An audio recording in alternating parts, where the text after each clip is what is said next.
And at this point, Amana Wangnao from Nagaland. She's a journalist based in Nagaland. Amana, thank you for being with us today on NewsX. What is the situation now in Nagaland? Nagaland has, of course, also been ravaged by floods. What is the situation now on ground that you are reporting on, that you are finding through your conversations and experience on ground? Well, as we've covered, NewsX, in fact, has covered our devastation extensively, and we are very grateful for the kind of coverage we got.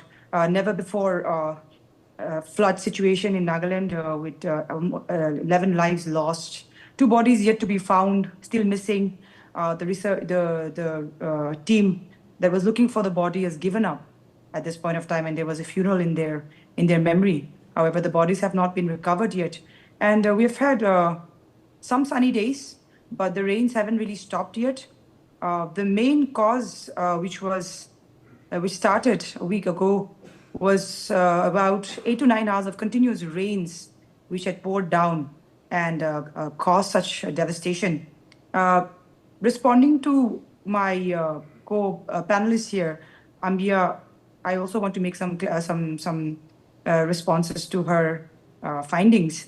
The KU, in fact, the Konyak Union today has refuted all allegations of the floodwaters from Nagaland being inundated and inundating Assam and causing severe floods. While I do agree that the areas that she's mentioned has never experienced such floods before. So these areas are bordering Nagaland of Mon district, and we do not at this point of time have a dam here. So the dam that we talk about is on the other side in another district called Woka. However, in our district, there is a project that is ongoing, but it's not yet completed. So the KU today, I think there's been a political mudslinging going on as far as this flood is concerned. And while I do agree that there are activities going on here and there, we are all aware of such things. But these are, discussions to be done across the table with a lot of clarity, and also after proper analysis and research on the matter. So the KU, the Konyak Union, is the apex body of the tribe, which has refuted such allegations, calling it baseless and insensitive. So I think instead of using this time to, blame each other, I think it's time that the leaders across the border, like she mentioned that the rivers and floods, know no border. So I think it is good that both the sides come together and sit together and discuss over this as to how we can be prepared to avoid such a catastrophe in the future. Yes. Amana, also, what is the weather forecast now looking like for the next few days? Is the situation improving? Is it worsening? Like I said, the weather forecast now, there is an alert every other day, and we get such alerts. However, there have been rains. In fact, today we've had rains, and there has been small landslides here and there, farm areas.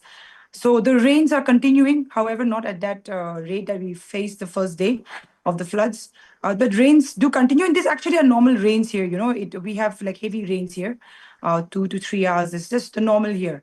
So we're used to such rains. However, now, of course, it has, every time there's a rain, everybody's panicking. And we are more careful now. We are more prepared now.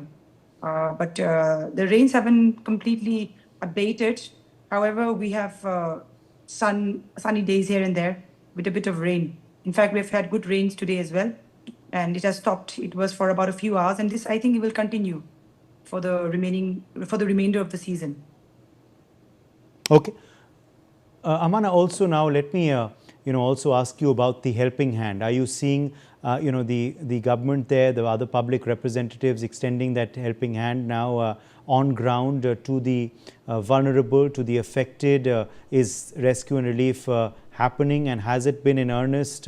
Is help actually reaching those who need it most? Are you also seeing other society individuals, industry people, others extending a helping hand as well from all quarters?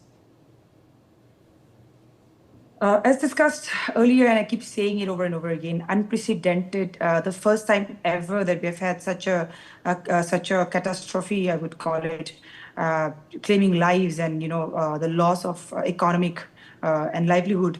And rural areas like ours, the communities are very, very strong. The system is very robust. And communities coming together to help each other is something that, we see it every time there is a tragedy or a calamity. For example, if there's a death, the entire village would come together and pour in money and resources for that person. So it is for this time, I think we got to see another, it was another chance for us to see how strong the community is, because there was everybody on the ground helping. I should also thank our neighbors, Assam, who we could see a lot of Right. consignment coming from that side for Okay. help. And the government has handed out the ex gratia to the deceased Okay. of 4 lakhs, and even the accident victims. Yeah. And also they're doing their best. Absolutely. So they are doing their best is what you're saying. Okay, Amana, I'm almost out of time. I want to end by getting your solutions as well. Amana, I want to end by getting your solutions as well. What can be done to make sure that the situation improves, that we don't see this kind of story year after year in the vulnerable regions? What solutions are needed to ensure that the man-made aspect of any tragedy does not happen? Spoke on as we speak of the measures, I also would like to agree with my co-panelist Ambia, who spoke about alerts, before the incidents, actually before the tragedy actually takes place. If we had alerted, if we had kept a track of the rivers rising, that would have really helped, because it was rains over 8-9 hours. So we had enough time to be able to alert. If we had had such a system in place, that would have been very helpful. And the second thing is the mudslinging that is currently going on between two states. I mean, something like this, people should not take such, such calamity as to politicize, to politicize the matter, but come together. I would hope for more community engagement across the border, and come together and sit down and find out what exactly are the causes.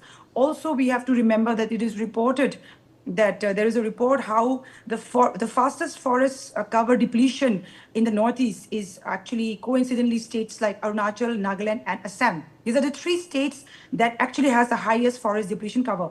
I think there has to be focus on how we can, study those issues and come up with solutions to ensure that whatever nature has in place to keep those calamities in control should be studied, looked into, and also create awareness upon. So these are some of the measures. Like deforestation is a huge issue. I think that has to be looked into very well, because in the hills, if the tree cover is decreasing, then we have lose less soil.